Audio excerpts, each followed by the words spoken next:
माधव जय कुंज बिहारी जय गोपी जन वल्लभा गिरवरधारी जय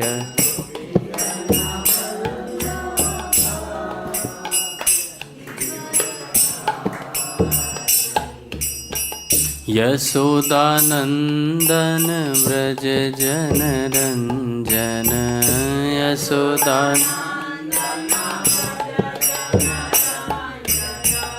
यशोदानंदन व्रज जन रंजन यशोदानंद यमुना तीरा वनचारी यमुना तीरा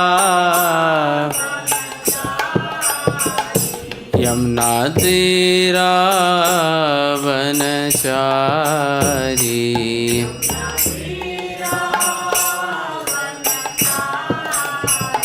जय राधा माधवा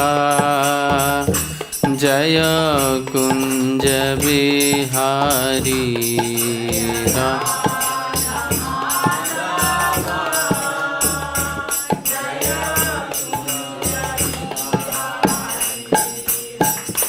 हरे कृष्णा कृष्णा कृष्णा हरे हरे हरे राम राम राम हरे हरे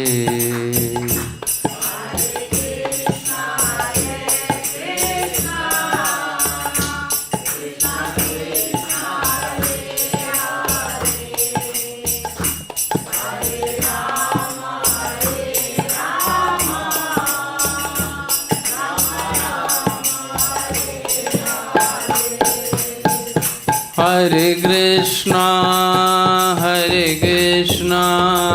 कृष्णा कृष्णा हरे हरे हरे राम राम राम हरे हरे हरे कृष्णा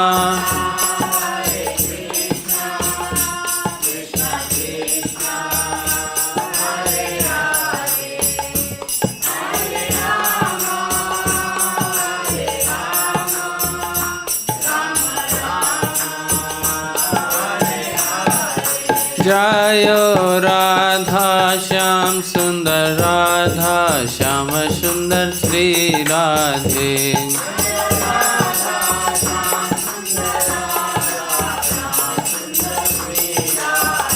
जय कृष्णा बलराम कृष्ण बलराम जय वृंदावन धाम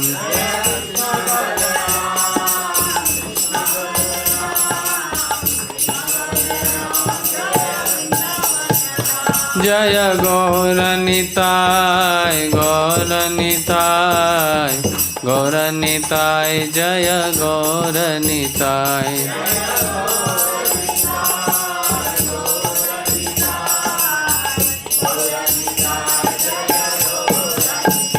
जय जय प्रभुपाद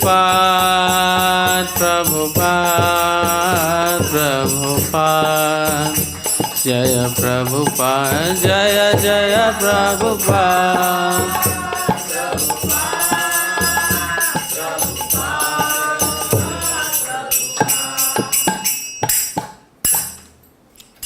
जय ओम विष्णुपाद परमहंस परिव्राजकाचार्य स्तोत्र Shri Shrimad his divine grace ऐसी भक्ति वेदांत स्वामी श्रील प्रभुपाद की अनंत कोटि वैष्णव भक्त वृंद की नामाचार्य हरिदास ठाकुर की प्रेम से कहो श्री कृष्ण चैतन्य प्रभु नित्यानंदा श्री अद्वैत गदाधर श्री वशादि गौर भक्त वृंद की श्री श्री राधा कृष्ण गोपीनाथ श्याम कुंड राधा कुंड गिरि गोवर्धन की ब्रजभूमि वृंदावन धाम की मथुरा धाम की पुरुषोत्तम क्षेत्र जगन्नाथपुरी धाम की बंद कर दीजिए।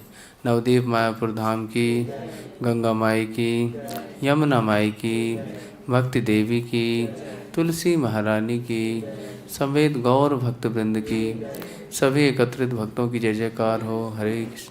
गुरु और गौरांग की जय जयकार हो। हरे कृष्ण हरे कृष्ण। ओम नमो भगवते वासुदेवाय। ओम नमो भगवते वासुदेवाय। ओम नमो भगवते वासुदेवाय। नारायणं नमस्कृत्य नरं चैव नरोत्तमं देवीं सरस्वतीं व्यासं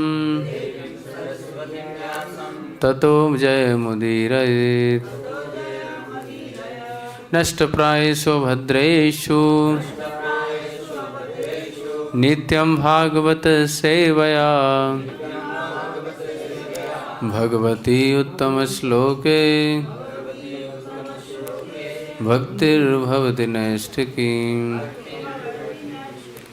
ओम अज्ञानतिमिरान्धस्य ज्ञानाञ्जनशलाकया चक्षुरुन्मिलितं येन तस्मै श्रीगुरवे नमः। श्रीचैतन्यमनाविष्टं स्थापितं येन भूतले सोऽयं रूपः कदा मह्यं ददाति सौपदान्तिकं। वन्देऽहं श्रीगुरो श्रीयुतापदकमलं श्रीगुरून् वैष्णवांश्च श्रीरूपं सहगृजातान् सहगणा रघुनाथं वितं तं सजीवं साग्द्वैतं साग्दूतं परिजनासहितं कृष्णचैतन्यदेवं श्रीराधाकृष्णपादान् सहगणा ललिता श्रीविशाखान्वितांश्च। नमो विष्णुपादाय कृष्णपृष्ठाय भूतले श्रीमते भक्तिवेदांत स्वामिनिति नामिने। नमस्ते सारस्वते देवे गौरवाणी प्रचारिणे निर्विशेषा शून्यवादी पाश्चात्यदेशतारिणे। नमो महावदन्याय कृष्ण प्रेम प्रदायते कृष्णाय कृष्ण चैतन्य नाम्ने गौरत्सवे नमः। हे कृष्ण करुणा सिंधु दीनबंधो जगत्पते गोपीश गोपिका कांत राधा कांत नमोस्तुते। तप्त कांचन गौरांगी राधे वृंदावनेश्वरी वृषभानुसुते देवी प्रणमामि हरिप्रिये। जय श्री कृष्ण चैतन्य प्रभु नित्यानंदा श्री अद्वैत गदाधर श्रीवासादि गौर भक्त वृंदा। हरे कृष्णा कृष्णा कृष्णा हरे हरे हरे राम राम राम हरे हरे। मुखं करोति वाचालं पंगुं लंघयते गिरिं यत्कृपाहं वन्दे श्रीगुरुदीनतारणं परमानन्दमाधवं। वाञ्छाकल्पतरुश्च कृपा सिन्धुवेव च पतितानां पावनेभ्यो वैष्णवेभ्यो नमो नमः। हरे कृष्णा। आज हम यहाँ पर 3 दिवसीय भगवान कृष्ण के जन्मोत्सव की कथा, नंदोत्सव एवं पूतना संहार की कथा को सुनने के लिए एकत्रित हुए हैं। आप सभी भक्तों को इतनी संख्या में देखकर मुझे बड़ी प्रसन्नता हो रही है। मुझे आशा नहीं थी कि इतने सारे भक्त लोग आएंगे कृपा करने के लिए, लेकिन आप लोग आए, बड़ी अच्छी बात है। भगवान कृष्ण की लीलाओं को जितना भी श्रवण चरवण मनन किया जाए उतना कम है और उतना ही वह आनंददायक होता है जितना बार बार श्रवण किया जाता है। आप सभी भक्तों के आशीर्वाद से अभी दास के द्वारा एक ग्रंथ संकलित किया गया है जिसका नाम है गोकुल लीला, जिसमें भगवान कृष्ण की समस्त बाल लीलाएँ संकलित की गई हैं। तो भगवान की कृपा से अभी बलराम पूर्णिमा के दिन ही उसका उद्घोष होगा, उसका विमोचन होगा, बलराम जी के द्वारा ही होगा स्वयं मान लिए। तो जैसे भगवान कृष्ण के आने से पहले बलराम जी का प्राकट्य होता है बलराम पूर्णिमा के दिन, इसी प्रकार से भगवान की जन्माष्टमी तिथि आने से पहले उनके जो वह ग्रंथ प्रकाशित हो रहा है कि जिसमें पृथ्वी मंडल पर जितने समस्त आचार्य हुए हैं उन्होंने जो जो बातें भगवान के बाल लीलाओं के संबंध में लिखी हैं वो हमने संकलित करने का प्रयास किया है। जैसे श्रीमद् भागवतम में बाल लीलाओं के प्रसंग है प्रथम 11 अध्यायों में। ये बाल लीला केवल गोकुल की है, जब भगवान जन्म से लेकर गोकुल में रहे जब तक की। वृंदावन की जो बाल लीला है, जो पौगंड लीला की अवस्था है, उसकी अलग वार्ता होगी, अलग पुस्तक रहेगी। फिर गर्ग संहिता में बहुत विस्तार से गर्ग मुनि ने बहुत सारी बातें कही हैं बाल लीला के प्रसंग में, विशेष रूप से असुर वध और असुर के जो पूर्व जन्म के वृत्तांत हैं कि ये पूर्व जन्म में असुर कौन था, तो श्री गर्गाचार्य ने बड़े विस्तार से गर्ग संहिता में विवेचन किया है।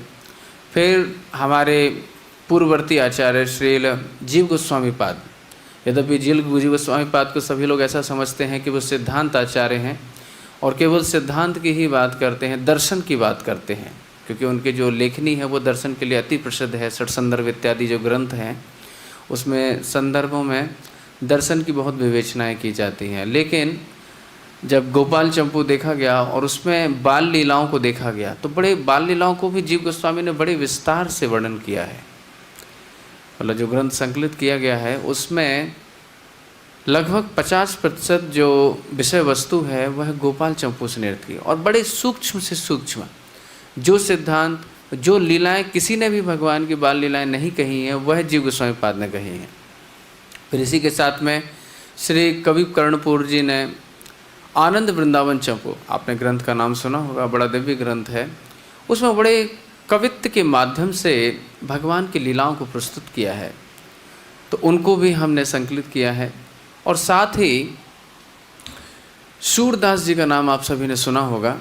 सूरदास जी कहते हैं कि भगवान के जो अष्ट सखा हैं, नित्य अष्ट सखा हैं, जैसे अर्जुन, मधुमंगल, स्तोक कृष्ण एवं अन्य अन्य जितने भी लोग हैं, तो उन्हीं अष्ट छापों में से एक व्यक्तित्व उनका भी है सूरदास जी का। तो जो भगवान की समस्त बाल लीलाओं को तो जानते ही हैं, लेकिन बाल लीलाओं के साथ साथ में भगवान के जो रसपूर्ण सिद्धांत हैं, क्योंकि भगवान के जो नर्म सखा हैं, सखा कई प्रकार के होते हैं, 4 प्रकार के हैं भगवान के सखा, जिनमें से एक सखा है नर्म सखा। नर्म सखा जो वैसे हैं कि जो भगवान के साथ में हंसते खेलते भी हैं, जो ठिलोली होती हैं, जो खेल कूद होते हैं उसमें भी सहभागिता दर्शाते हैं, और साथ में ही जो भगवान के गोपियों के साथ में मिलन होते हैं तो उसमें भी सहायक होते हैं। मिलन कराने में दूत का कार्य करते हैं, मैसेज यहाँ से वहाँ ले जाना है, आदान प्रदान करना है, तो उसमें भी कार्य करते हैं। तो सूरदास जी ने बहुत विस्तार से बाल लीलाएँ लिखी हैं। तो चूँकि जीव गोस्वामी पाद ने, हम लोगों को पहले संदेह हो रहा था कि इन सब लीलाओं को हम विवेचन करेंगे तो कोई प्रश्न चिन्ह उठा सकता है कि हमारे आचार्यों ने तो ये बात कही नहीं है, आप कैसे प्रस्तुत कर सकते हैं। लेकिन बड़ी कृपा हुई आचार्यों की कि जीव गोस्वामी पाद ने बहुत जगह बहुत सूक्ष्म रूप से बहुत सारी चीज़ें लिख दी हैं, तो जिससे बहुत जो ऐसे भी प्रसंग थे जिन पे बहुत शंकास्पद था कि ये लीलाएं मतलब हमारे गौड़ी वैष्णव दर्शन में तो नहीं दिख रही हैं, लेकिन अगर वहाँ दिख रही हैं तो उनको लिया जाए या नहीं लिया जाए। लेकिन जीव गोस्वामी पाद ने कृपा की और वह सिद्धांत और वह लीला भी देखने में आई तो बड़ा अच्छा लगा। तो इस प्रकार से ये तो मुख्य 5 जो ग्रंथ हैं वो उस पुस्तक में है ही, साथ में विष्णु पुराण, हरिवंश पुराण, जितने भी अन्य पुराण हैं, पद्म पुराण इत्यादि में जो भगवान की बाल लीलाएं निहित हैं वो भी वहाँ पे ली गई है।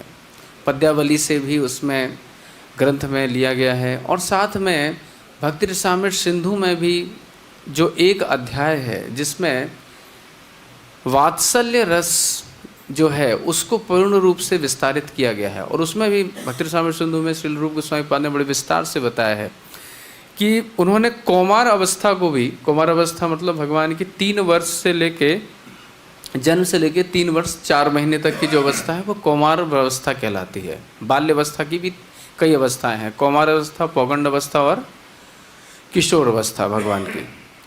तो जैसे कि सामान्य नियम है कि आप पंचाब्धम कौमारम, कि जन्म से लेके 5 वर्ष तक की जो अवस्था होती है वो कौमार अवस्था होती है। लेकिन भगवान श्री कृष्ण के चरित्र में जो उनकी जो जीवनी रही, उनका जो जीवन रहा, तो उसमें जो कौमार अवस्था है वो कितने वर्ष तक रही? 3 वर्ष 4 महीने तक। और 3 वर्ष 4 महीने के बाद ही उनमें पौगंड अवस्था के जो लक्षण हैं, मतलब श्रीअंग में पौगंड अवस्था में जैसे व्यक्ति दिखने लगता है, बालक दिखने लगता है, उस प्रकार से वो दिखने लगे थे। और फिर इसका दुगना अर्थात 6 वर्ष 8 महीने, इतने में ही क्या हो गया था? भगवान में किशोर अवस्था प्रकट हो गई थी, आद्य किशोर अवस्था। जब भगवान ने कालिया के ऊपर नृत्य किया था, सबसे पहले जब भगवान में आद्य किशोर अवस्था देखी गई, अर्थात जब गोपियाँ और समस्त ब्रजवासी जब काली दह पे आए थे यहीं वृंदावन में, तो काली हृदय पे जब एकत्रित हुए थे, तो प्रथम बार गोपियों ने भगवान के श्रीअंग में किशोर अवस्था का दर्शन किया था। और उनमें जो भाव उद्दीपन हुआ, जो उनका जो प्रेम है, माधुर्य भाव, वह पहली बार देखने को प्रकट होता है।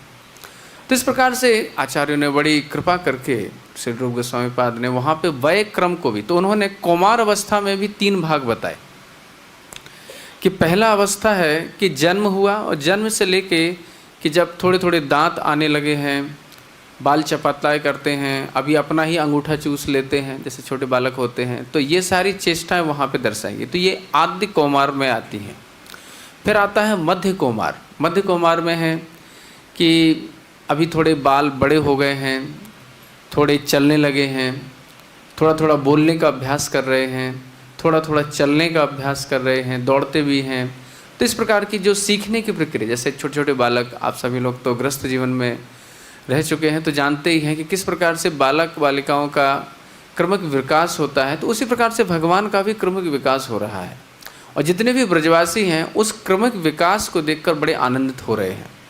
और फिर इसके बाद आता है शेष कुमार लीला। शेष कुमार लीला में भगवान काफ़ी और भी बलिष्ठ दिखने लगे हैं, थोड़े बड़े हो गए हैं। तो जैसे माखन चोरी लीला इत्यादि हैं कि भगवान सखाओं के साथ में माखन चोरी लीला कर रहे हैं, या बत्सों को, जो छोटे छोटे बछड़े हैं, उनको चराने जाने लगे हैं, तो ये आती है शेष कुमार लीला में। तो कुमार लीला में भी 3 भाग हैं, श्री रूप गोस्वामी पाद ने बताया हुआ है। तो इस प्रकार से ये ग्रंथ एक परिपूर्णतम अवस्था को प्राप्त हुआ। और पृथ्वी पर अभी तक पता नहीं इतने आचार्य हुए, इतने सभी लोग हुए, लेकिन किसी ने भी बाल्य अवस्था के लिए प्रयास नहीं किया। जैसे भगवान की जो नित्य लीला है उसके लिए कई आचार्यों ने प्रयास किया। जैसे आपने गोविंद लीलामृत का नाम सुना होगा, श्री कवि कृष्णदास कविराज गोस्वामी के द्वारा, जिसमें अष्टकालीन लीला का वर्णन होता है। या फिर हमारे श्री विश्वनाथ चक्रवर्ती ठाकुर पाद के द्वारा कृष्ण भावना अमृत, जहाँ से श्री प्रभुपाद जी ने नाम लिया कृष्ण भावना अमृत, कृष्ण कॉन्शियसनेस, तो उसी ग्रंथ से लिया गया ये नाम, कृष्ण भावनामृत महाकाव्य। इसमें भगवान की अष्टकालीन लीला है, मतलब भगवान जब सुबह उठते हैं और रात को जब सोते हैं तो उस बीच में क्या क्या लीलाएं होती हैं, हर 1 घंटे हर 1 मिनट में कौन कौन सी विशेष लीला होती है। तो ये दैनंदिनी लीला होती है। दैनंदिनी लीला मतलब एक दिन में भगवान की क्या क्या लीला हो रही, कि 8 बजे क्या करेंगे, गैया चराने कितने बजे जाएंगे, फिर 9 बजे कहाँ पे पहुँचेंगे, गोविंद कुंड पे पहुँचेंगे कि कहाँ पहुँचेंगे, फिर 12 बजे कहाँ पे मध्याह्न में भोजन करेंगे, फिर राधा कुंड पे कब श्री राधा रानी से मिलन होगा, फिर दोपहर में कैसे शयन होगा, फिर शाम को संध्या वेला में, अपराह्न वेला में कैसे कहाँ मिलेंगे, अन्य अन्य जो चर्चा हैं तो वो इन ग्रंथों के माध्यम से हुई। लेकिन बाल लीलाओं के विषय में अभी तक बहुत कम लोगों ने चर्चाएँ की थी। तो जो भी साधक बाल लीलाओं का आस्वादन करना चाहते हैं तो वो इसके माध्यम से अवश्य ही कर सकते हैं। तो अब हम जो हमारा जो प्रसंग है आज का कि नंदोत्सव एवं पूतनावध, तो सबसे पहले भगवान कृष्ण के जो जन्म है उसके थोड़े से जो कैसे क्या जन्म हुआ ये तो सब आप लोग जानते ही हैं कि किस प्रकार से पृथ्वी देवी बड़ी व्याकुल थीं, और पृथ्वी देवी व्याकुल होकर के अश्रुमुखी होकर के जब ब्रह्मा जी के पास में पहुंचती हैं, और ब्रह्मा जी उनको सभी लोगों को, जितने भी देवी देवता रहते हैं, शिव जी को और सभी सबको लेकर कहाँ पहुंचते हैं, क्षीर सागर पे पहुंचते हैं। ये कथा सभी लोग सामान्यतः जानते ही हैं। और फिर किस प्रकार से भगवान आदेश देते हैं। यहाँ पे एक बात स्मरण वाली होनी चाहिए, स्मरण रखना चाहिए कि भगवान ने जो आदेश दिया, क्या आदेश दिया था कि अभी जो तुम्हारा विषाद है, अर्थात जो पृथ्वी देवी हैं उनको जो दुख हो रहा था कि जितने भी आताताई हैं, जितने भी असुरगण हैं, उनके ऊपर यहाँ से वहाँ कूच कर रहे हैं, तो उनको बड़ा दुख हो रहा था। तो भगवान ने कहा मुझे तुम्हारे दुख के बारे में पहले से ही पता है। अब चूँकि ये समय कौन सा था, 28वीं चतुर्युगी का, वैवस्वत मनमंत्र का 28वीं चतुर्युगी था। एक मनमंत्र में लगभग 71 चतुर्युगी होते हैं, उसमें 28वां चल रहा था। और भगवान कृष्ण कृपा करके ऐसा नहीं है कि भगवान कृष्ण को आना आवश्यक है। कहा जाता है, श्री लज्जीव गोस्वामी पाद ने संदर्भों में बताया है कि भगवान अपनी अहेतु की कृपा के माध्यम से 28वीं चतुर्युगी में आना पसंद करते हैं। कभी कभी आते हैं, कभी कभी नहीं भी आते हैं। जैसे अभी अभी आए जो 5000 वर्ष पूर्व, तो भगवान ने अहेतु की कृपा की, तो उस समय भगवान की इच्छा हुई कि चलो जीवों का उद्धार किया जाए, जीवन को अपनी लीलाओं का प्रदर्शन किया जाए, तो भगवान श्री कृष्ण आते हैं। तो इस बार समय जो था वो भगवान कृष्ण का ही था। अगर वो आना चाहे तो आ भी सकते थे, नहीं तो फिर उनके अंश के रूप में जो नारायण इत्यादि हैं वो कला के रूप में फिर वो आते हैं और वो अपनी लीलाएं करते हैं। तो इस प्रकार से जब पृथ्वी देवी को आश्वासन दिया गया तो फिर पृथ्वी देवी को सांत्वना हुई कि ठीक है, अब भगवान प्रकट होने वाले हैं। फिर मथुरा में किस प्रकार से देवकी के गर्भ में भगवान आते हैं, ये लीला तो सर्वविदित है। लेकिन हम यहाँ पे जो एकत्रित हुए हैं, हम चर्चा करेंगे गोकुल में कैसे क्या भगवान का आगमन हुआ। ठीक है ना। श्री जीव गोस्वामी पाद ने जो गोपाल चंपू ग्रंथ लिखा है, तो उसमें सबसे पहले उन्होंने वृंदावन अर्थात जो गोकुल है उसका वर्णन किया है। क्योंकि रसकों की पद्धति रही है, जो शुद्ध भक्त रहे हैं उनकी पद्धति ऐसी रही है कि जब वह भगवान का ध्यान करते हैं, अर्थात राधा कृष्ण का या भगवान की लीला का ध्यान करते हैं, तो उससे पहले श्री वृंदावन का या गोकुल का या ब्रज 84 का ध्यान करते हैं। फिर उसके मध्य में भगवान श्री कृष्ण की लीलाओं का, जो भी उनकी यथेष्ट लीलाएं हैं, उनका चिंतन किया करते हैं। जैसे योगी जन होते हैं, योगी जन की ध्यान की पद्धति क्या होती है? योगी जनों की ध्यान की पद्धति होती है कि पहले हृदय आकाश में वह कमल का ध्यान करते हैं, फिर उस कमल के ऊपर भगवान विष्णु के जो चतुर्भुज स्वरूप होता है उसका ध्यान करते हैं। तो योगियों की पद्धति थोड़ी अलग होती है ना। वह पहले कमल का ध्यान करेंगे, आसन का ध्यान करेंगे, और फिर उसके बाद भगवान श्री चतुर्भुज नारायण स्वरूप का ध्यान करते हैं। लेकिन जो मधुर उपासक हैं, या फिर कहें जो भगवान श्री कृष्ण के उपासक हैं, या श्री चैतन्य महाप्रभु के जो अनुगत भक्त हैं, उनकी परिपाटी यह देखी गई है कि वह सबसे पहले वृंदावन का ध्यान करते हैं, या फिर गोकुल का या 84 कोष ब्रजबड़ा में जहाँ पे भी जो रहता है, या बरसाने रह रहा है, नंदगांव रह रहा है, या वृंदावन में रहा है, या गोकुल में रह रहा है, तो उसका पहले ध्यान करते हैं। फिर उसमें भगवान कृष्ण की जो भी यथेष्ट लीलाएं हैं, जो उनका वो चिंतन करना चाहते हैं, उनका ध्यान किया करते हैं। जीव गोस्वामी पाद ने भी इसी प्रकार से वर्णन किया है। पहले गोकुल का क्या सौंदर्य है उसका वर्णन उन्होंने किया, क्योंकि जब हम भगवान की लीलाओं का वर्णन कर रहे हैं कि भगवान जहाँ पे प्रकट होने वाले हैं, तो पहले वहाँ पे क्या सौंदर्य है वो आना चाहिए। जैसे कोई व्यक्ति एक चित्रकार होता है, तो पहले क्या करता है कि जितना भी सराउंडिंग रहता है उसको पहले बना लेता है, फिर इसके बाद में जो उसका मुख्य पात्र होता है उसको सबसे आखिरी में बनाता है। यही होता है ना। ठीक इसी प्रकार से जो आचार्यगण होते हैं, पहले ध्यान करवाते हैं हमें अपनी लेखनी के माध्यम से कि वृंदावन कैसा है, गोकुल कैसा है। तो उसमें बड़े सुंदर तरीके से बताया गया है कि यमुना किस प्रकार से धारा प्रवाहित हो रही है, कैसे उसमें सुंदर सुंदर कमल खिले हुए हैं, नील कमल, श्वेत कमल, रक्त कमल, अनेक प्रकार के सहस्त्रधन कमल, स्वर्ण कमल, अनेक प्रकार की शोभा से जो यशोदा जो यमुना मैया है वो शोभित हो रही हैं। वृंदावन की जितनी भी लताएं पताएं फल खिले हुए हैं, जितनी भी गायें हैं सभी पैशुनी हैं और उनके बछड़े उनके साथ सुशोभित हो रहे हैं। जिस तरीके से घोष अर्थात व्रज जो होता है कि जहाँ पे हल्ला हो रहा है कि दूध दोहनी लाओ, पात्र लाओ, गैयाँ रवा रही हैं, इस प्रकार का जो कोलाहल है वो सब जगह व्याप्त है। भगवान की जो गैयाएँ हैं वह 108 प्रकार की हैं। अगर आप दसम स्कंद के 35वां अध्याय पढ़ें, 35वां अध्याय का संभवतः 21वां श्लोक है, वहाँ पे कितने प्रकार की गाय हैं भगवान की, उनका गायें कितनी हैं वो तो असंख्य हैं, उसकी तो कोई संख्या नहीं है, प्रकार कितनी हैं उसका वर्णन किया गया है। तो वहाँ पे बताया गया है कि मुख्य रूप से 108 प्रकार की भगवान की गायें हैं। जैसे भगवान की गायों की जो रंग हैं वो 4 प्रकार के हैं, श्वेत, रक्त, पीत और श्याम। अब श्वेत रक्त में भी कई प्रकार हैं, जैसे हंसी है, मुक्ता है, गांगी है, चंदनी है। तो मतलब ये अलग अलग रंग है श्वेत रंग में। जैसे मोती होता है उसका अलग रंग होता है, चांदनी होती है उसका अलग रंग होता है, जो गंगा जी हैं वो भी श्वेत रंग की, लेकिन उनका थोड़ा अलग रंग होता है। तो इस प्रकार से तो गायों के अनेक सारे रंग हैं, धवला है, नाम है। तो इनके भी पर 5 के 5 भेद हो जाते हैं। जैसे 5 पंचे 25, तो 25 रंग हो जाते हैं। फिर इसी प्रकार से रक्त में हो जाते हैं, सिंदूरी है, कुमकुमी है, तो उनके भी 25 भेद हो जाते हैं। श्यामा जो गाय हैं उनके भी 25 भेद हो जाते हैं।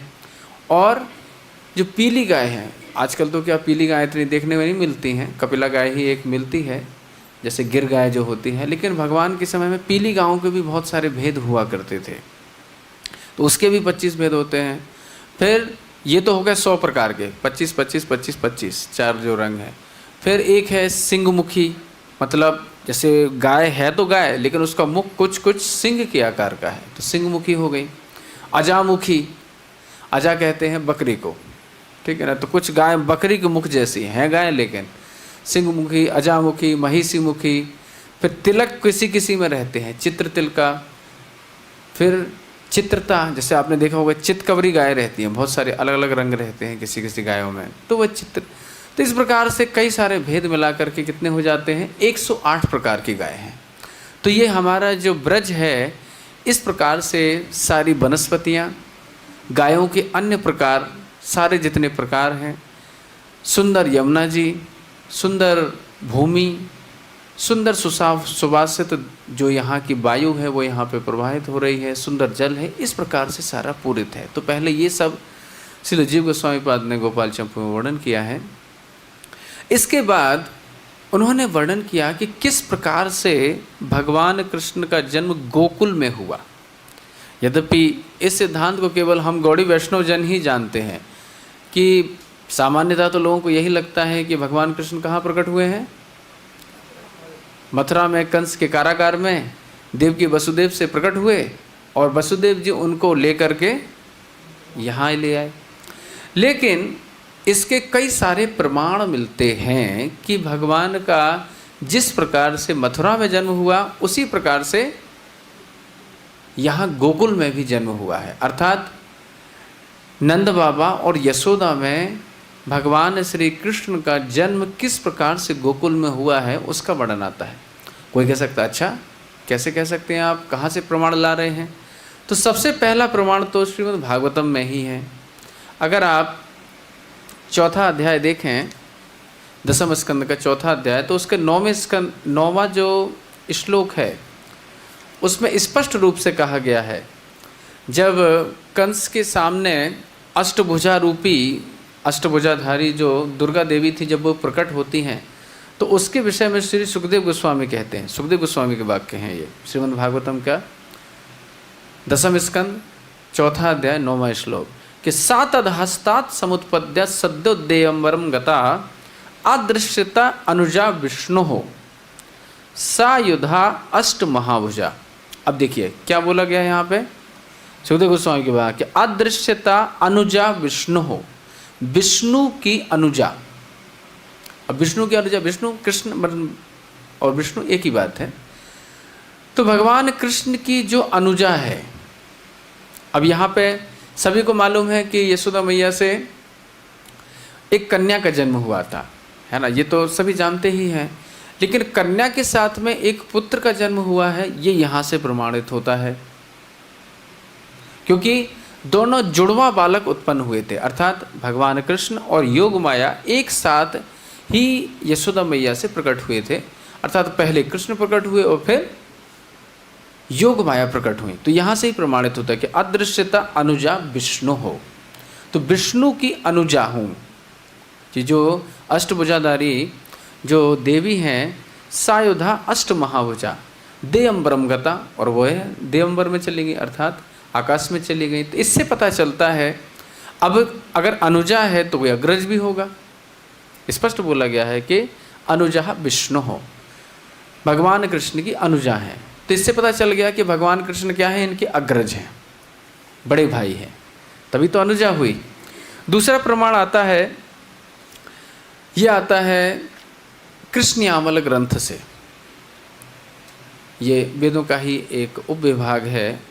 उसमें बताया गया है नंद पत्न्याम यशोदायाम मिथुनम समपद्यता, अर्थात नंद पत्नी यशोदा में एक साथ मिथुनम, मिथुन मतलब होता है जोड़ा, तो मिथुनम समपद्यता, या स्त्री सा योग माया तू, जो स्त्री थी, अब जो मिथुन उत्पन्न हुए हैं, जुड़वा बालक उत्पन्न हुए, उसमें या स्त्री जो बालिका थी वह क्या थी, सा योग माया तू, और या पुमान, और जो बालक लड़का था, जो पुमान जो पुरुष बालक था वह सा हरि स्वयं। तो ये दो प्रमाण ही बहुत प्रभावी हैं कि एक साथ यशोदा मैया में क्या हुए, दो बालकों का उत्पन्न हुआ।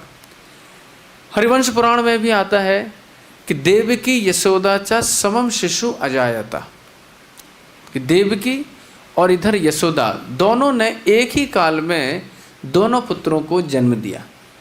हरिवंश पुराण के वचन है कि देवकी यशोदा चेवा समम शिशु अजायता।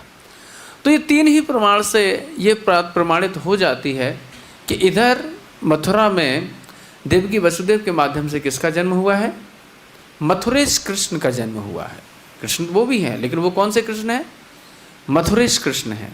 और यहाँ गोकुल में जिनका जन्म हुआ है वो कौन है, गोकुलेश्वर कृष्ण हैं।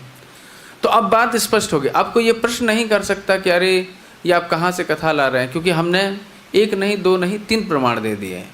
मतलब हम क्या, मतलब आचार्य दे रहे हैं, तो आचार्यों ने तीन प्रमाण दे दिए हैं, हरिवंश पुराण, कृष्णयामल ग्रंथ और एक स्वयं श्रीमद् भागवतम का जो मूल सूत्र है, अर्थात जो मूल है, उसी से यहाँ पे बता दिया। दसम अध्याय का दसम स्कंद का चौथा अध्याय 9वां श्लोक कि अदृश्यताम अनुजः विष्णु हो, कि वहाँ पे कि जो विष्णु भगवान के अर्थात कृष्ण भगवान की छोटी बहन है वो दर्शन हो। तो इस प्रकार से हमें पता चल गया। अस्तु, तो ये प्रमाण की बात हो गई। हम तो यहाँ पे भगवान के नंदोत्सव की चर्चा करने के लिए बैठे हुए हैं, प्रमाण की बात नहीं करनी है। लेकिन फिर भी आप सभी लोग, क्योंकि चैतन्य चरितामृत में कहा गया है सिद्धांत बोलिए चित्ते ना करे आलस, यह होय तेल सुदृढ़ लागे सुदृढ़ मानस। क्योंकि अगर आप सिद्धांत पुष्ट नहीं होगा तो कोई दूसरा व्यक्ति आएगा, आपको दो बातें बोलेगा, आप कहेगा हाँ ये भी तो सही कह रहा है। कोई तीसरा व्यक्ति आएगा तो आप उसकी बात भी मान लेंगे। नहीं, ऐसा नहीं होना चाहिए। जो हमारा सिद्धांत है, जो आचार्यों ने बात कही है, वो हृदय में एकदम पुष्ट हो जानी चाहिए। उसके बाद आप जितनी भी लीला कथा है उसका आस्वादन आराम से कर सकते हैं। अब बात करते हैं गोकुल की। गोकुल अर्थात ये जो 84 क्रोश ब्रजमंडल है, आप सभी लोग यदुवंश को जानते हैं। यदुवंश में ही एक देवमीड़ नाम के राजा हुए, बड़े प्रतापी राजा थे। इनकी दो पत्नियां थी, एक क्षत्रिय पत्नी थी और एक थी वैश्य पत्नी। जो क्षत्रिय पत्नी थी उनसे सूरसेन जी उत्पन्न हुए और उन्हीं सूरसेन जी से वसुदेव जी उत्पन्न हुए, जो मथुरा में रहते थे। क्योंकि मथुरा के दो विभाग हैं, एक सूरसेन मंडल और एक है मथुरा मंडल। राजधानी दोनों की एक ही थी। जैसे वर्तमान में जैसे चंडीगढ़ है, तो चंडीगढ़ क्या है, दो राज्यों की राजधानी है। किसकी किसकी, पंजाब और हरियाणा की। इसी प्रकार से आप समझ सकते हैं, मतलब उदाहरण समझा रहा हूँ। इसी प्रकार से जो मथुरा थी वह सूरसेन मंडल और मथुरा मंडल जो उत्तर दिशा और दक्षिण दिशा में अवस्थित है, उनकी क्या थी, राजधानी थी। यहाँ पे सूरसेन महाराज राज्य करते थे और इसी का एक क्षेत्र था जो 84 कोस ब्रजमंडल है, उसके राजा कौन हुए? देवमीड़ महाराज की दूसरी पत्नी थी वैश्य पत्नी, उनसे उत्पन्न हुए पर्जन्य महाराज जो नंद बाबा के पिता हैं। अब पर्जन्य महाराज से ही कई सारे पुत्र उत्पन्न हुए, जिनमें से उपनंद गोप, अभिनंद गोप, नंद गोप जो नंद महाराज हैं, सनंद गोप, नंदन, धरानंद, सुनानंद और कई सारे हुए। उनके अन्य पत्नियों से भी हुए, लेकिन जो मुख्य पत्नी थी उनसे ये 5 पुत्र हुए। एक इनकी पुत्री भी हुई थी जिनका नाम सुनंदा था। तो ये पर्जन्य महाराज हुए। तो यद्यपि दोनों वंश एक ही शाखा से जुड़ा हुआ है, यदुकुल से ही जुड़ा हुआ है, लेकिन चूंकि मातृवत वर्ण संकरहा, यहाँ पे जो वर्ण संकर है वो मातृवत है। चूंकि इनका जन्म वैश्य माता से हुआ था पर्जन्य महाराज का, तो इसलिए इनका जो गुण था, इनके जो लक्षण थे, इनकी जो रुचि थी वो किस में थी? वैश्य प्रवृत्ति में थी। तो इन्होंने कह दिया कि देखो सूरसेन जी महाराज, हमें तो ये राजपाट में कोई विशेष रुचि नहीं है, हमें तो गैया पालन में ही रुचि है और हम तो यहाँ ब्रज में रहेंगे। तो उनको फिर जो 84 कोसीय ब्रजमंडल है इसका अधिपति उनको बना दिया गया। पर्जन्य महाराज के बहुत सारे पुत्र हुए, जिनमें से अभी जिनका नाम बताया गया है उपनंद गोप, अभिनंद गोप, नंद गोप, सनंद गोप और नंदन गोप, ये मुख्य 5 पुत्र हुए। पर्जन्य महाराज बड़े आनंद से राजपाट कर रहे थे। जब राजपाट करते करते उनकी लगभग 50 वर्ष हो गए, तो फिर उन्होंने विचार किया कि अब हमें राजपाट त्याग करके वानप्रस्थ का ही जीवन प्रशस्त कर लेना चाहिए। पहले परिपाटी थी, आज भी प्रायः लोग ऐसा ही करते हैं। जो रिटायरमेंट प्लान होता है वो यही दर्शाता है कि हमने हमारे जो जीवन के उपक्रम थे वो उनको हमने निर्वाह कर लिया है, अब हम अपनी आध्यात्मिक जीवन को अग्रसर करना चाहते हैं और अधिक रूप से सुचारू करना चाहते हैं। तो पर्जन्य महाराज भी जब 50 वर्ष के हुए तो उन्होंने जो सबसे बड़े पुत्र हैं उपनंद गोप, उनका राज्य तिलक कर दिया। उपनंद गोप ने अपना राज्य तिलक तो करवा लिया, लेकिन तभी उन्होंने एक विचित्र बात की। क्या किया? उन्होंने नंद महाराज को बुलाया और अपनी गोदी में बिठाया, छोटे थे उनसे बिठाया, और सभी के सामने उन्होंने नंद महाराज का राज्य तिलक कर दिया। नंद महाराज तो एकदम हतप्रभ हो गए कि ये हमारा क्यों राज्य तिलक कर रहे हैं, भाई हम तो छोटे हैं। नंद महाराज तीसरे नंबर के थे, है ना, और ये थे ज्येष्ठ थे उपनंद गोप। फिर उपनंद गोप सभी सभा को संबोधित करते हुए बोलते हैं कि देखो हमारा नाम ही है उपनंद। उप शब्द हीनता का वाचक होता है, निकृष्टता का वाचक होता है, या फिर कहें जो प्रधान है वो नहीं है ना, एक सहायक का सूचक होता है उपशब्द। तो हम आपके सहायक बन के रहेंगे, आप मुख्य राजा बने, हम आपके प्रधानमंत्री बन के रहेंगे। जब ये बात उपनंद गोप ने सभी से कही तो सबको बड़ी अच्छी लगी, क्योंकि जो नंद महाराज थे उनके इतने दिव्य गुण थे कि यशस्ति भक्ति भगवती अकिंचनः तत्र समासते सत्रगुण सर्वगुण, कि जिसमें भगवान की भक्ति होती है उसमें तो सारे गुण अपने आप ही आ जाते हैं। तो नंद महाराज में भी वो सारे गुण विद्यमान थे। सभी लोग ने कहा बहुत अच्छी बात है, नंद महाराज को वहाँ पे राज्य दे दिया गया। उपनंद गोप ने भी वहाँ पे एक उदाहरण दिया कि बोले जैसे षड ऐश्वर्य होते हैं, तो षड ऐश्वर्य में क्या होता है, जैसे यश और श्री उसके बीच में होते हैं, है ना। ऐश्वर्यस्य समग्रस्य वीरस्य यशस्त्रहा ज्ञान वैराग्य च एवं षड भग इतिंगनः, ये 6 भग होते हैं। भग मतलब ऐश्वर्य होते हैं भगवान के, जैसे भगवान, भग शब्द के ये अर्थ होते हैं कि ऐश्वर्य, ऐश्वर्य का मतलब होता है धन संपदा। ऐश्वर्य से समग्रस्य, समग्र मतलब पूर्ण मात्रा में होना चाहिए। तो इन्होंने कहा कि ये जो 6 ऐश्वर्य हैं, ऐश्वर्य, यश, श्री, वीरता, ज्ञान और वैराग्य, इनमें 2 ही सबसे महत्वपूर्ण होता है। क्या? यश और श्री। और यश और श्री में भी श्री अर्थात सौंदर्य, यही सबसे ज़्यादा महत्वपूर्ण होता है। तो ये हमारे नंद महाराज हैं, इनका यश भी बहुत अधिक बड़ा हुआ है और इनका श्री का तो कहना ही क्या, नंद महाराज परम सुंदर थे। तो इसलिए इनको ही राजा होना चाहिए। नंद महाराज को, नंद बाबा को महाराज बना दिया गया, ब्रजराज घोषित कर दिया गया। नंद महाराज भी वहाँ पे बड़े आनंद से राजपाट करने लगे और उनके जितने भी भ्राता थे, जो 5 मुख्य भ्राता, 4 अन्य मुख्य भ्राता थे, वो उनके सहायक होकर विराजमान हो गए। ये सारी कथा गोपाल चंपू में विस्तार से वर्णित की गई है। मतलब किसी को पढ़ना है और भी विस्तार से तो वहाँ से आप विषय वस्तु एकत्रित कर सकते हैं, वहाँ से आप देख सकते हैं। फिर इसके बाद जब नंद महाराज राजपाट करने लगे तो ब्रज में तो बहुत आनंद, देखिए ना ब्रज में कितना आनंद है। कोई व्यक्ति भले ही यहाँ पे कितनी गर्मी पड़े या कितना भी ठंड पड़े, फिर भी जो ब्रजनिष्ठ लोग रहते हैं, जो ब्रज में रहते हैं, वह जानते हैं कि इस भूमि का क्या आनंद है। वो एक क्षण के लिए भी यहाँ से नहीं जाना चाहते, भले ही कितने कष्ट आ जाए। तो उस समय की क्या बात होगी जब स्वयं नंद महाराज और उनके जितने भी भ्रातागण थे, तो क्या कहना। तो नंद महाराज के राज्य में सभी आनंद थे, लेकिन फिर भी एक दुख वहाँ पे व्याप्त था।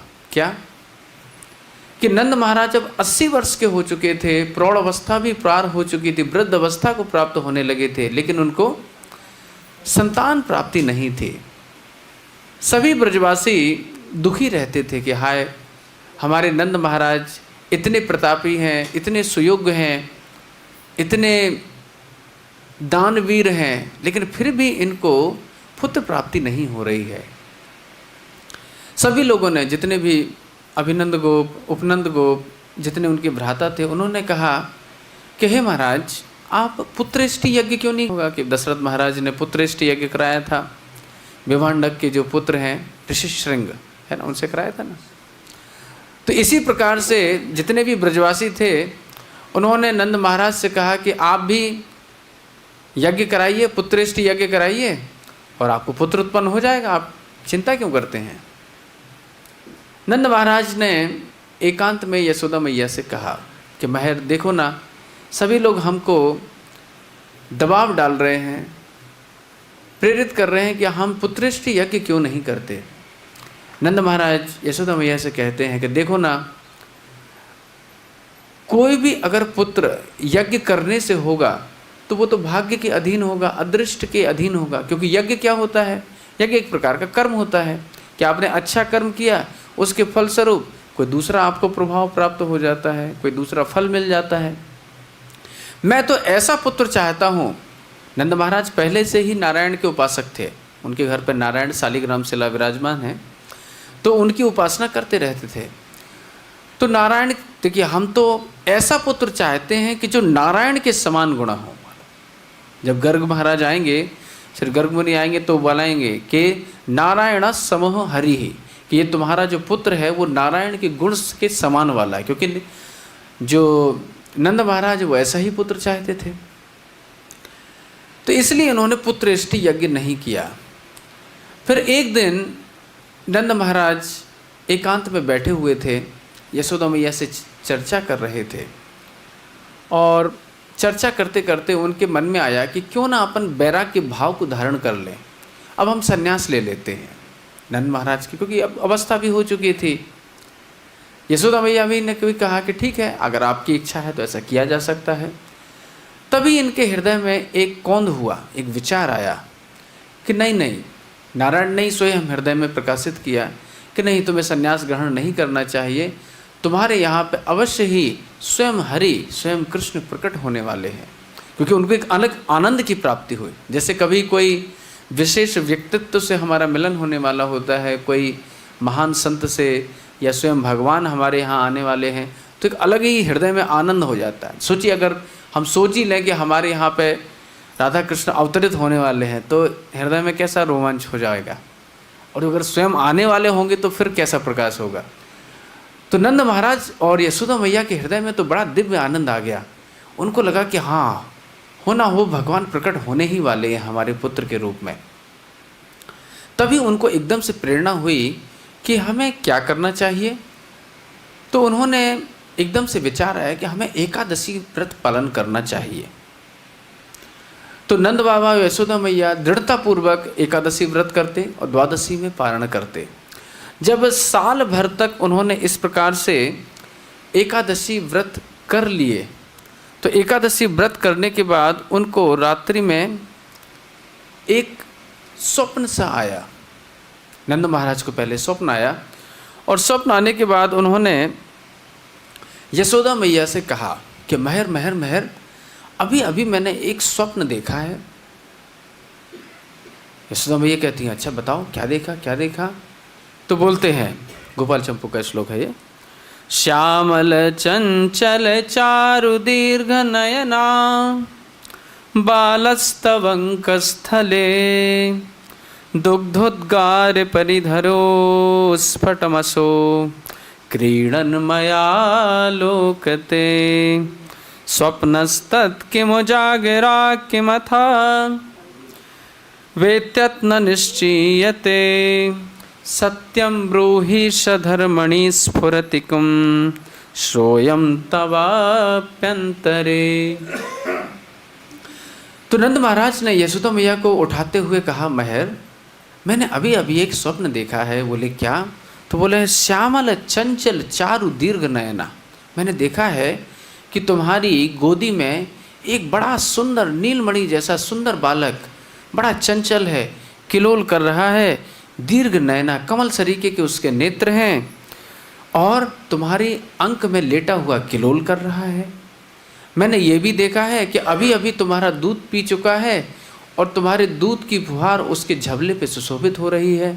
उसकी सुंदर सुंदर छोटी छोटी लटोरियाँ हैं, हाथ के पैरों में काजल के हप्पा लगे हुए हैं, काजल का डिठौना शोभित हो रहा है, गले में बगनखा जो नख होता है सिंह का वो उसने धारण किया रखा है, बड़ा सुंदर श्रीअंग है, हाथों में छोटी छोटी पहुँची पहनी हुई है, और बड़ा सुंदर किलोल कर रहा है।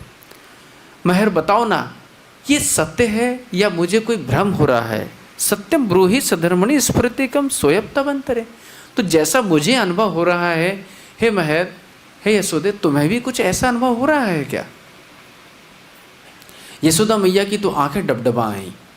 यशोदा मैया नंद बाबा से कहते हैं कि हे ब्रजराज, मुझे तो नित्य ही ऐसा अनुभव होता रहता है कि कोई छोटा सा बालक मेरा पल्लू पकड़ के खींच रहा है और मैया मैया करके मुझसे माखन मांग रहा है। मुझे तो दिव्य नित्य ही ऐसा अनुभव होता है।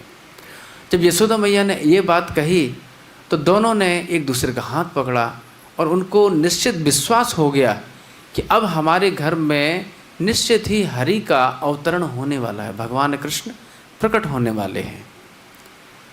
इनके अंदर तो दिव्य उन्माद। फिर 2-4 दिन के बाद उनको एक विशेष स्वप्न की प्राप्ति हुई। विशेष स्वप्न में उन्होंने क्या देखा कि यशोदा मैया नंद महाराज के पैर दबा रही थी, रात्रि का समय था, सेवा कर रही थी। इतने में ही यशोदा भी थोड़ी निद्रा में आ गई और नंद महाराज भी तंद्रा में चले गए। तभी एकदम से भगवान श्री नारायण प्रकट हुए, दोनों के स्वप्न में एक साथ ही। और नारायण ने उनको आदेश दिया कि आज की ही रात्रि में हमारे जो अंशी हैं स्वयं श्री कृष्ण, वो आपके हृदय में प्रकट होंगे। और उसी दिन सबसे पहले नंद महाराज ने क्या अनुभव किया कि उनके हृदय में भगवान कृष्ण जो पूर्ण अंश हैं, पूर्ण कला के केंद्र हैं, वह उनके हृदय में आविर्भूत हो गए हैं। उनको तो बड़ा दिव्य आनंद हुआ, और उनके हृदय से ही स्वयं वह हरि फिर कहाँ चले गए? यशोदा मैया के हृदय में चले गए। यशोदा मैया ने अनुभव किया कि मेरे हृदय में कोई एक कन्या आई है, और कन्या अपनी गोद में कोई एक बालक को लिए हुए है, वह बालक नील वर्ण का है। फिर कुछ देर के बाद उन्होंने अनुभव किया कि मेरे गर्भ में वह कन्या चली गई है, और मेरा जो हृदय है वहाँ पे वह बालक रह गया है। तो दोनों एक ही साथ थे, जो कृष्ण थे वो हृदय में थे, और जो योग माया है वो कहाँ चली गई? यशोदा मैया के गर्भ में चली गई। कुछ ही समय के बाद ये जो तिथि है, ये कौन सी तिथि है? ये तिथि है माघ मास की माघ कृष्ण प्रतिपदा। माघ कृष्ण प्रतिपदा अर्थात माघ मास का जो पहला दिन है उसके, क्योंकि भगवान का जन्म कितने दिन के बाद होता है? भगवान कृष्ण 8 मास से थे, मतलब 8 मास ही गर्भ में रहे थे। जो बलराम जी हैं वो कितने दिन रहे? 12 महीने, 12 महीने रहे थे। तो इस प्रकार से भगवान कृष्ण गर्भ में आ चुके थे। जैसे भगवान कृष्ण गर्भ में आए थे, इसके पहले की थोड़ी सी घटना है कि जब भगवान कृष्ण आने को हुए थे तो रोहिणी जी भी इसी बीच में ब्रज में आ चुकी थी। ये कब की बात है? अभी कृष्ण गर्भ में नहीं आए थे, इसके पहले लगभग 7 महीने पहले या 6 महीने पहले, या कह सकते हैं कि जैसे अभी क्या चल रहा है, सावन चल रहा है। आज सावन तीज है। कौन सी तीज है ये वाली? हरियल, मतलब ये पूर्णिमासी वाली तीज है ना, शुक्ल पक्ष की तीज है। इसके पहले जो कृष्ण पक्ष की तीज आती है, उस तीज की घटना में, मतलब आज से ठीक 15 दिन पहले कौन आई थी? रोहिणी जी आई थी। मतलब अगर तिथि के हिसाब से देखा जाए, 1 वर्ष पूर्व के हिसाब से। तो रोहिणी जी, चूँकि हो क्या रहा था कि कंस के जितने भी अनुचर थे वह उत्पात कर रहे थे, और वसुदेव जी को पता चल गया था कि दुष्ट कंस हमारे सभी बालकों को मारना चाहता है और हमारी सभी पत्नियों को भी चोट फोट करना चाहता है, दुष्टता करना चाहता है। तो वसुदेव जी ने क्या किया था, घोड़ी के ऊपर बैठा करके रोहिणी जी को ब्रज में भेज दिया था। ये बहुत पहले की घटना है, मतलब जो अभी, क्योंकि यहाँ पे तो कृष्ण आ चुके हैं गर्भ में, लेकिन ये इससे करीब 7 महीने पूर्व की घटना है। तो 7 महीने पूर्व ये घटना हुई थी। तो माघ बोल रहा हूँ, श्रावणी तीज को, श्रावणी कृष्ण तृतीया, मतलब आज जो तिथि है इसके 15 दिन के पहले जो तृतीया थी कृष्ण पक्ष की, उस तिथि पे ही 2 लोग ब्रज में पधारे थे। सुबह की बेला में पौर्णमासी जी आई थी और संध्या बेला में प्रदोष काल में, प्रदोष काल कहते हैं कि जब सूर्य अस्त हो ही जाता है और तुरंत भगवान तुरंत जब रात्रि प्रारंभ होती है, तो उस प्रदोष काल में कौन होते हैं? वहाँ पर रोहिणी जी आई थी। रोहिणी जी जब ब्रज में आई तो जितने भी बूढ़ी बूढ़ी गोपियाँ थी, ब्रज गोपियाँ थी, वो देखते ही पहचान गई कि रोहिणी जी ने कोई 1 आध मास का गर्भ धारण किया हुआ था।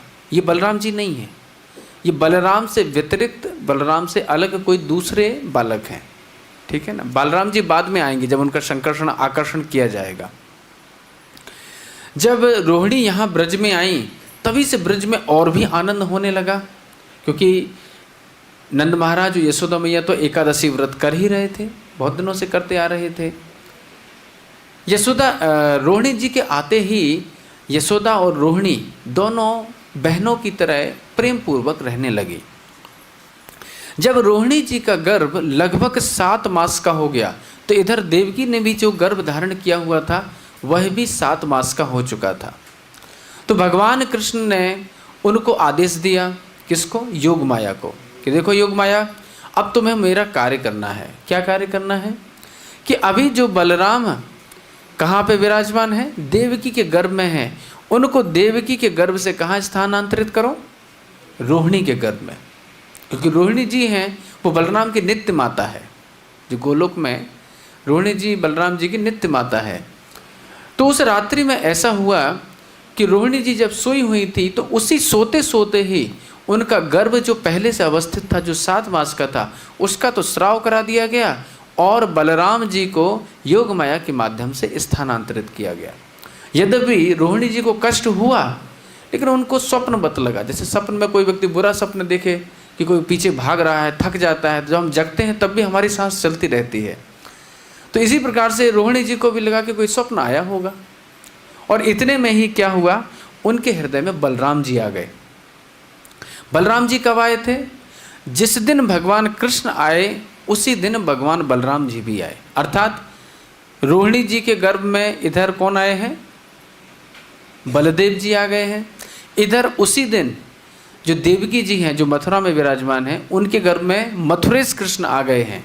और उसी दिन यहाँ पर मध्य रात्रि की बात है, कौन आ रहे हैं? कुछ समय के बाद ही, मतलब जब यहाँ पे स्थानांतरित हुए उस घटना के बाद से बात कर रहे हैं, 7 महीने के बाद, उसी दिन यहाँ पे यशोदा मैया के गर्भ में भी भगवान कृष्ण आ गए। ये तीनों घटना एक साथ ही हुई है। यानी पौर्णमासी जी का आगमन प्रातः काल में हुआ, इधर प्रदोष काल में रोहिणी जी आई, ये हुआ है जो आज की तीज है इससे 15 दिन पहले, फिर 7 महीने निकलने के बाद, 7 महीने व्यतीत होने के बाद फिर ये घटना हुई स्थानांतरित की। तो इस प्रकार से बलराम जी भी आ गए। तो अब बलराम जी भी कहाँ पर हैं? ब्रज में हैं, रोहिणी जी के गर्भ में हैं। और इधर जो कृष्ण हैं वो किसके गर्भ में है? यशोदा मैया के गर्भ में है।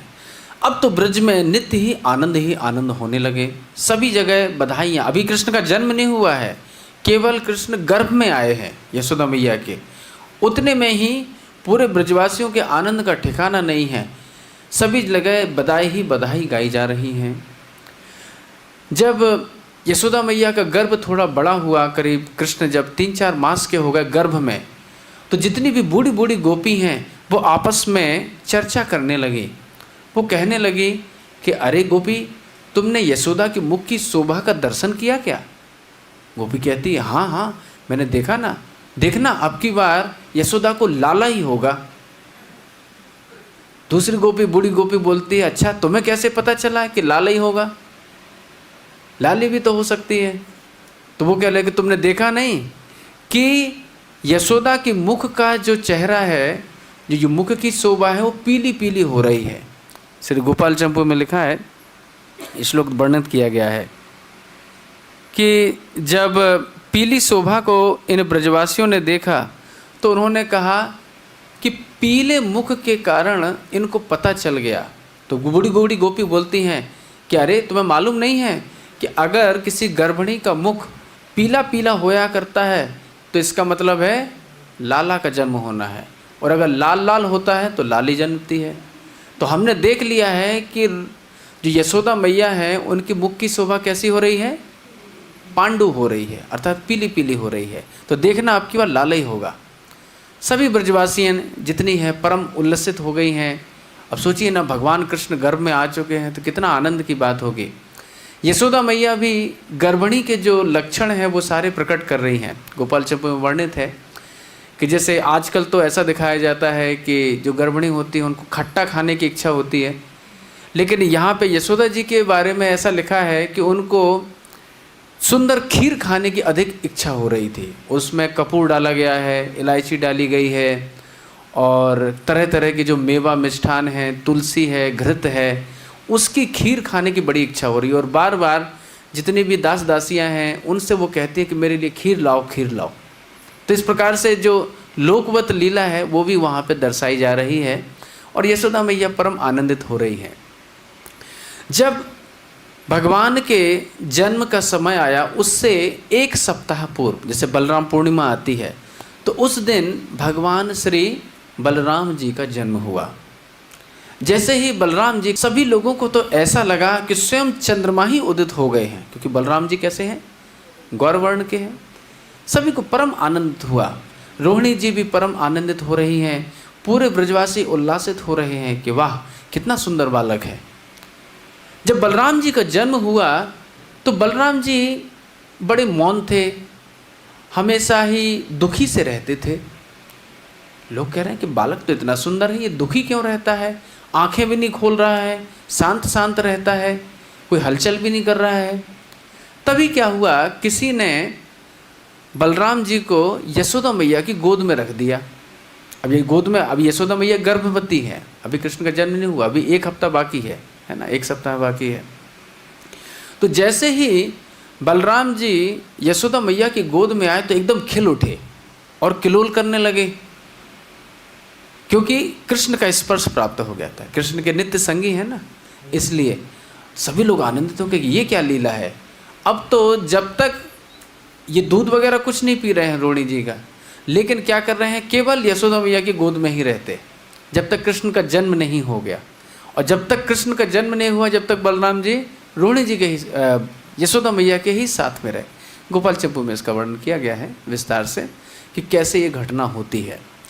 तो इस प्रकार से अब इसके बाद जब भगवान के जन्म की तिथि आई, जब भाद्र मास की कृष्ण पक्ष की अष्टमी तिथि आती है, मध्य रात्रि रहती है, और जो शुभ नक्षत्र है रोहिणी नक्षत्र जब वो प्रकट होता है तब जाके क्या होता है, भगवान कृष्ण वहाँ पर आविर्भूत होते हैं। जब भगवान कृष्ण आविर्भूत हुए थे तो उस समय भी एक विचित्र घटना हुई थी। क्या? कि सभी जितने ब्रजवासी थे सब योग निद्रा में थे, क्योंकि योग माया का भी जन्म हुआ था उसी समय, क्योंकि भगवान योग माया के साथ में अवतरित हुए थे। पहले भगवान का जन्म हुआ, फिर उसी के दूसरे क्षण योग माया भी उत्पन्न हुई। अब इधर मथुरा में क्या था कि इधर एक ही साथ में इधर भगवान कृष्ण गोकुल में जन्मे थे, इधर द्वारका में भी वसुदेव और देवकी जी से कौन जन्मे थे? मथुरेश कृष्ण भी जन्मे थे। मथुरेश कृष्ण जब जन्मे तो वो चतुर्भुज स्वरूप धारण किए हुए थे। देवकी चाह रही थी कि मैं अपनी गोदी में इनको खिलाऊं। अब चतुर्भुज स्वरूप को कैसे खिला सकते हैं भाई? तो बड़े हैं, वो तो शंख चक्र गदा पद्म सब धारण किए हुए हैं, उनको कैसे खिलाया जा सकता है? तो भगवान कृष्ण तो सबके इच्छा पूरी करने वाले हैं। तो जीव गोस्वामी पाद ने इसका समाधान लिखा है कि चूंकि देवकी जी की इच्छा हो रही थी कि वह दुभुज स्वरूप भगवान श्री कृष्ण को अपनी गोदी में धारण करें, तो इसलिए भगवान कृष्ण जो गोकुल में उत्पन्न हुए हैं, गोकुल में जो कृष्ण है वो तो द्विभुजधारी है ना, वेणुवादन करते हैं। तो योग माया के माध्यम से देवकी की इच्छा को पूरी करने के लिए योग माया ने क्या किया? अभी तो ब्रजवासी जितने भी हैं सब सोए हुए थे, कोई भी व्यक्ति जाग नहीं रहा था, सब सोए हुए थे, योग निद्रा में थे। तो योग माया जी ने क्या किया? भगवान कृष्ण को गोकुल से उठाया और उनको अपने साथ में ले गई। कहाँ पर? मथुरा में। मथुरा में जैसे ही गोकुल के कृष्ण पहुँचे तो गोकुल के कृष्ण में जो मथुरा के कृष्ण थे वो समाहित हो गए, क्योंकि द्विभुज जो कृष्ण है वो क्या है? आदि स्वरूप है, प्रथम स्वरूप है। और जो चतुर्भुज नारायण या चतुर्भुज भगवान कृष्ण का जो द्वारका का या मथुरा का स्वरूप है वो उसका अंश है। तो अंश अंशी में समाता है। तो जो चतुर्भुज नारायण स्वरूप था या चतुर्भुज द्वारका का या मथुरा का स्वरूप था वह किस में समा गया? द्विभुज स्वरूप में समा गया। और भगवान कैसे हो गए? द्विभुजधारी छोटे से एक बालक हो गए। जब द्विभुजधारी छोटे से बालक को देवकी ने देखा तो उनके हृदय में वात्सल्य उमड़ आया और उनको लगने लगा कि हाय, अगर कंस कहीं आ गया और इस छोटे से बालक को चोट फोट कर दी तो क्या होगा? भगवान देवकी और वसुदेव जी का मंतव्य समझ गए। भगवान ने कहा कि ठीक है, अगर तुमको भय लग रहा है तो एक काम करो, मुझे गोकुल में पहुंचा दो। तो ये लीला तो सब जानते ही हैं कि किस प्रकार से वसुदेव जी की इच्छा हुई, भगवान की इच्छा हुई। इच्छा करते ही सारे जितने द्वार होते हैं वो अपने आप खुल जाते हैं, सारी बेड़ियाँ अपने आप खुल जाती हैं, सारे पहरेदार सो जाते हैं, घनघोर बारिश होने लगती है। जैसे ही टोकरी में लेकर के वसुदेव जी चलते हैं इनके ऊपर अनंत शेष आ जाते हैं उनकी रक्षा करने के लिए कि कहीं पानी नहीं गिरना चाहिए। यद्यपि जो टीवी सीरियल वगैरह में दिखाया है कि यमुना जी खूब ऊंची ऊंची हो रही हैं, लेकिन गोपाल चंपू में ऐसा वर्णन किया गया है कि जब वसुदेव जी आ रहे थे तो यमुना जी जैसे सूखा रास्ता होता है वैसी हो गई थी कि जिससे उनको चलने में कोई असुविधा ना हो। हाँ, अगल बगल जरूर जल था, ऐसा कुछ देखने में आ रहा था। इतने में यमुना जी भी मानो भगवान का चरण है उनको प्राप्त करने के लिए थोड़ी ऊंची ऊंची लहरें अगल बगल की हो रही थी, उन्होंने भगवान का चरण स्पर्श भी किया। ऐसे करते करते वसुदेव जी भगवान कृष्ण को लेकर के गोकुल में आते हैं। गोकुल में जैसे ही आते हैं उन्होंने यशोदा मैया को देखा। यशोदा मैया के बगल में केवल एक ही बालिका को देखा। किसको? योग माया को, क्योंकि कृष्ण तो इनके साथ में ही आ गए थे। अब जैसे ही वो दोनों शिशुओं का आदान प्रदान करने लगे तो वसुदेव जी के मन में आया कि मैं ये ठीक कर रहा हूँ या नहीं कर रहा हूँ, क्योंकि भविष्य में लोग क्या कहेंगे। देखो वसुदेव कितना लोभी था कि अपने पुत्र की रक्षा के लिए अपने मित्र की पुत्री की जान को जोखिम में डाल दिया।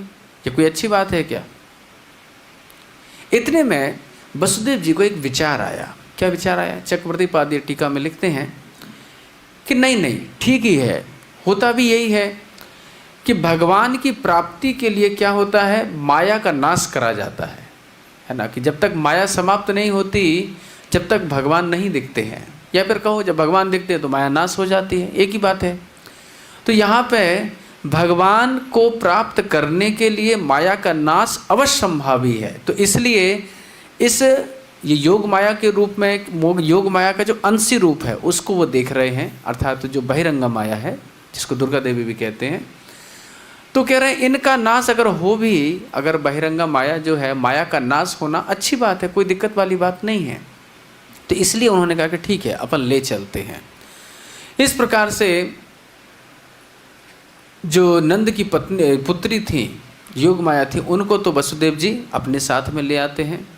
इधर पे जो आगे की घटना है वो सभी लोग जानते ही हैं कि किस प्रकार से फिर कंस आता है और इस पुत्री को छीनता है, पुत्री को नष्ट करना चाहता है। लेकिन जो पुत्री थी वह एक अष्टभुजाधारी देवी का रूप धारण कर लेती है और बोलती है कि तुम्हारा जो शत्रु है वो कहीं अन्यत्र जन्म ले चुका है और तुम अब किसी को चोट फोट मत पहुंचाओ, क्योंकि अगर तुम करोगे तो तुम्हारा ही नाश हो जाएगा। लेकिन कंस तो दुष्ट था, अपनी ही आराध्या श्री दुर्गा देवी की बात को भी नहीं मानता है।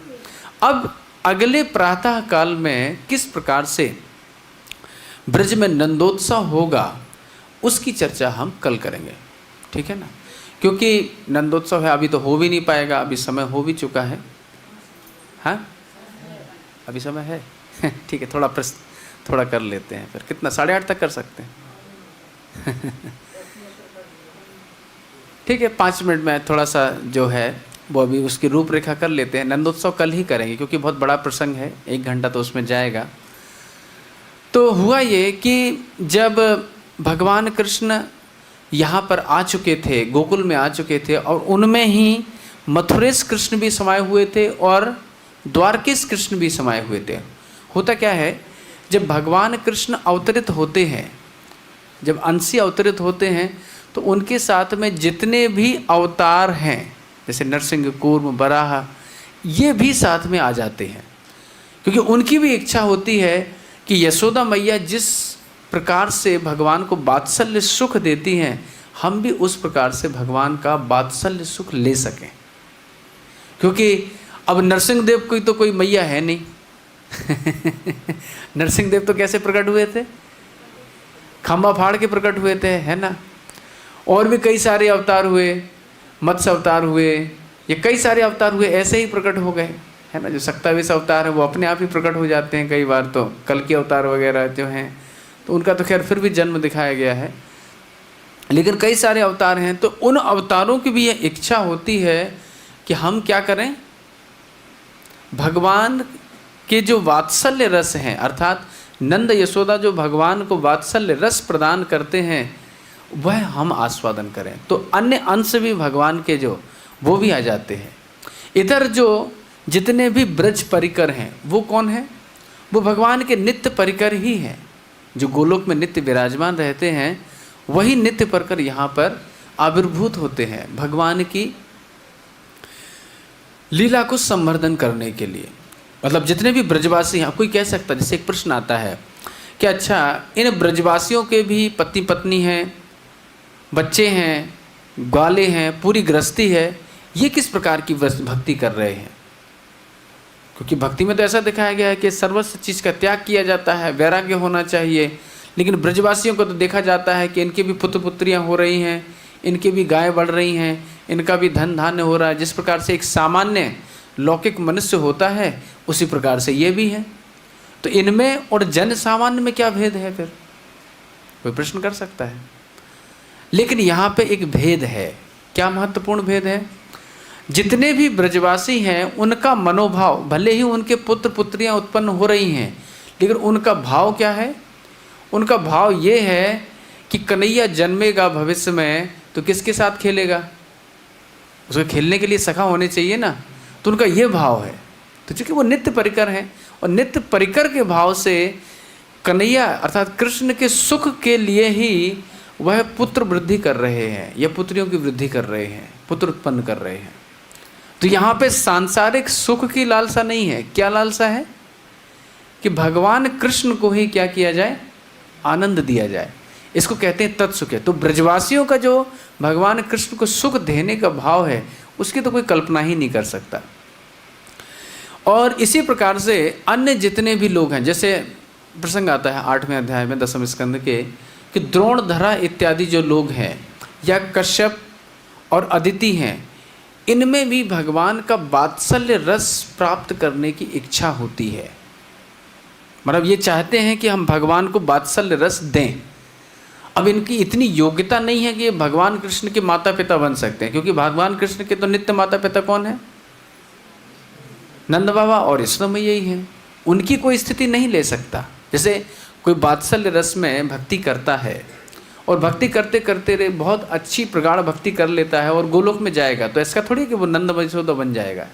वो उनके अनुगत बनेगा, मतलब उनके अनुगत होकर के फिर भगवान कृष्ण की सेवा करे। कोई धाई बन जाएगा, कोई ब्रजवासी बन के जन्म लेगा, कोई नंद महाराज के की को जो कोई इनकी बुआ के ये और वो उनके संबंध से वहाँ पे जन्म लेगा और इस प्रकार से उसको सेवा सुख प्राप्त होगा। तो इस प्रकार से होता है। कोई व्यक्ति जैसे कोई कहे कि हम राधा रानी बन जाएं या ये बन जाए, ऐसा थोड़ी हो सकता है। ये तो नित्य लोग हैं, हम इनके दास के दासों के दास ये बन सकते हैं। इसी प्रकार से नंद महाराज के दासों के दासों के दास जो वात्सल्य रस में रहना चाहता है वो बन सकता है।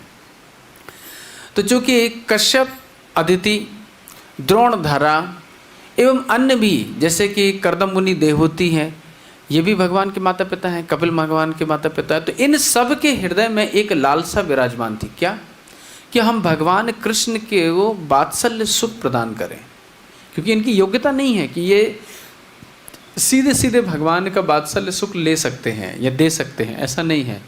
तो इसलिए ये लोग भी जिस प्रकार से भगवान कृष्ण में नरसिंह, वराह, कूर्म और जितने भी अन्य अन्य भगवान के अवतार हैं वो सारे समावेशित हो जाते हैं। ठीक इसी प्रकार से ब्रज लीला में क्या होता है कि नंद यशोदा में क्या होता है कि जितने भी माता पिता वाले परिकर होते हैं, जैसे कश्यप, अदिति हैं या फिर देवहूति, कर्दम मुनि हैं या द्रोणधरा हैं या अन्य जो भी हैं भगवान के अन्य अवतारों में जो भी माता पिता हुए हैं, तो उनको भी नंद और वसुदेव जी में, नंद और यशोदा जी में क्या होता है, तादात्म्य करने का अवसर प्राप्त हो जाता है। भाव क्या है? भगवान कृष्ण की विशेष वात्सल्य लीला को आनंद देना और लेना, क्योंकि इनकी इतनी योग्यता नहीं है कि वो ऐसा प्राप्त कर सकते हैं। तो इसलिए इस लीला के माध्यम से जितने भी प्रकार के परिकर हैं उनको सभी को आनंद प्राप्त हो जाता है। ठीक है ना।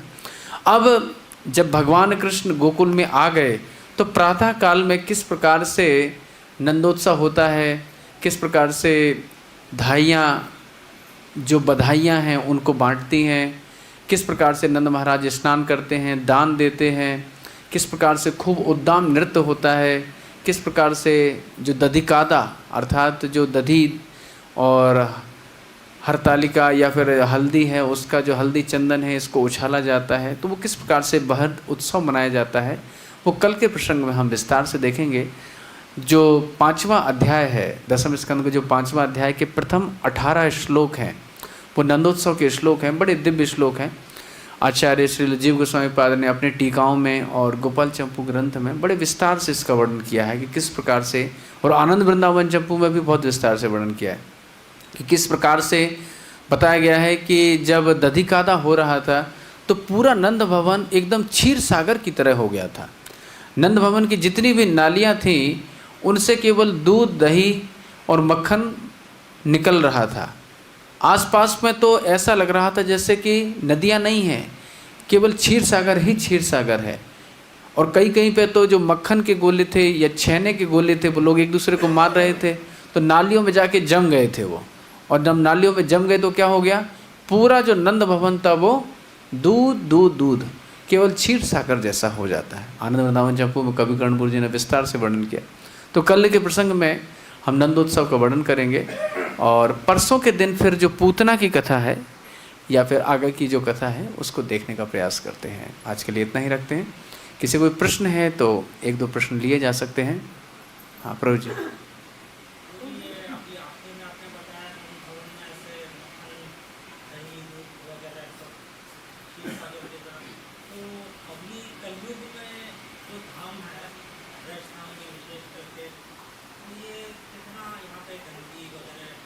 हाँ हम लोग जाते हैं तो कुछ तो मतलब वहाँ की लीला स्थली अच्छा तो लेकिन हम देखना चाहते हैं हरा भरा, तो ऐसी अवस्था क्यों है कि प्रभु जी का प्रश्न है कि जो गोलोक का वास्तविक वर्णन है उसमें तो एक अलग दिव्यता है, लेकिन वर्तमान में जो हम वृंदावन देखते हैं या फिर ब्रज में जो भी गांव इत्यादि देखते हैं तो वहाँ तो ऐसी दिव्यता कुछ दिखती नहीं है। सामान्य जैसे लोग हैं वैसे ही दिखते हैं। कहीं कहीं तो नदी नाले या फिर जो गंदगी है वही देखने को प्राप्त होती है। तो कैसे क्या समझें? अगर आप पद्म पुराण निहित जो श्रीमद् भागवत का महात्मा अगर आप देखें तो उसमें एक विशेष बात कही गई है कि जो धाम है या नाम है भगवान का, अगर जैसे कोई धाम में अयोग्य व्यक्ति आ जाते हैं और अयोग्य व्यक्ति आकर के उग्र कर्म करने लगते हैं। उग्र कर्म की व्याख्या है कि ऐसा कर्म जिससे चेतना दूषित होती है और भगवान की भक्ति में चेतना रह करके केवल व्यापार बुद्धि से कर्म किए जाते हैं, तो उसके कारण से जो धाम का जो स्वरूप होता है वो कुछ मात्रा में नष्ट हो जाता है।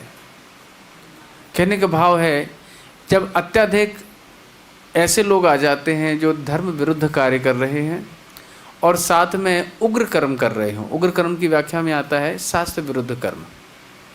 जैसे बहुत बड़ी बड़ी बिल्डिंग बना दी है ना, ये उग्र कर्म में आता है, क्योंकि व्यक्ति के लिए जितना आवश्यक है उतना वो खुद बना लेगा। कि भाई होता क्या है, व्यक्ति जितना रहने के लिए 2 कमरे 3 कमरे ही चाहिए, अब धन है तो 50 कमरे बनवा दिए, पता चला।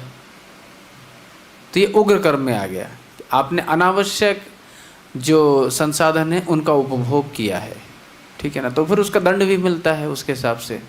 क्योंकि जितना आपके शरीर के निर्वाह के लिए आवश्यक है उतना आप उसका उपभोग कर सकते हैं, लेकिन आप अत्यधिक नाश करते हैं किसी भी वस्तु का तो फिर वह उसका फिर हमें कर्म भोगना पड़ता है, ठीक है ना। तो इसी कारण से वर्तमान में जो दशाएं दिख रही हैं धाम की, तो वह इस प्रकार से दिख रहा है। इसी प्रकार से नाम के लिए भी कहा गया है। जैसे कोई व्यक्ति नाम जप कर रहा है और नाम जप करते हुए अगर एकाग्रचित नहीं है तो उसका फल नहीं मिलता है। या फिर कथा सुनते हुए भी, कथा दिव्य है लेकिन कथा कितनी एकाग्रचित्ता से सुनी जा रही है उससे प्रभाव पड़ता है। तो जितने दत्तचित्त होकर हम कथा सुनेंगे उतना प्रभाव पड़ेगा। दत्तचित्त होकर के हम भगवान का नाम जप करेंगे उतना अगर हम यहाँ वहाँ देखते रहेंगे तो उसका प्रभाव नहीं पड़ता है। ठीक इसी प्रकार से धाम भी अपना प्रभाव कभी कभी सीमित कर लेते हैं। यद्यपि जो व्यक्ति भक्ति कर रहा है उसके ऊपर रहता है ना। हम लोग अनुभव करते ही हैं, जो साधक हैं वो अनुभव करते हैं कि धाम उनके ऊपर कृपा कर रहा है। लेकिन जो व्यक्ति उग्र कर्म करते हैं फिर उनके ऊपर कृपा नहीं करते, ठीक है ना। हरे कृष्ण। और किसी का प्रश्न? एक प्रश्न और ले सकते हैं किसी का है तो। हाँ, जो भगवान की नित्य लीला है उसको जो आयोजन करती हैं वो योग माया करती हैं। और जो संसार के जो कृत्य हैं, यानी संसार में सृष्टि करना और जीवों की उत्पत्ति इत्यादि करना, मतलब जो सांसारिक जीव हैं, मतलब पशु पक्षी ये सब जितने भी 84 लाख योनियाँ हैं, तो उनकी जन्म मृत्यु को निर्वाह करने के लिए योग माया, जिसको प्रकृति कहा जाता है, वो कार्य करती हैं। वो बहिरंगा माया है। हाँ,